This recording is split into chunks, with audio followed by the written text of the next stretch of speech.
করে কখনো এভাবে নামাজ পড়বেন না, তাহলে কিয়ামত হয়ে যাবে। আর কিয়ামতের কথা আমি কেন বললাম, সম্পূর্ণ ভিডিও দেখলে বুঝতে পারবেন। তার আগে আমাদের চ্যানেলটি সাবস্ক্রাইব করে সঙ্গেই থাকবেন।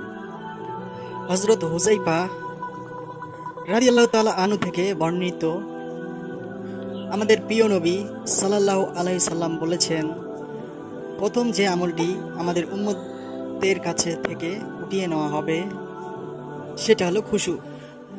তারপরে আমাদের অবস্থা এমন পর্যায়ে গিয়ে দাঁড়াবে যেখানে মসজিদে নামাজ আদায়কারী থাকবে, সেখানে একজনও থাকবে না সত্যিকারের খুশু নিয়ে নামাজ আদায় করবে। এখন প্রশ্ন হলো, খুশু জিনিসটা কি? খুশু হলো, কথা অর্থ হলো নামাজে এমনভাবে দাঁড়া, নামাজ পড়ার সময় আল্লাহর কাছে এমনভাবে নত হওয়া যেমন একজন রাজার কাছে একজন প্রজা এসে যেভাবে দাঁড়ায়, এবং সেই অন্তরের শ্রেষ্ঠটা যেন নামাজ পড়তে সবসময় কাঁপতে থাকে। প্রিয় নবী বলেন, দুঃখজনকভাবে আমাদের উম্মদের কাছ থেকে যেমন খুশবু নামক এই জিনিসটা উঠে যাবে, তখন বুঝে নিও কিয়ামত খুবই নিকটে।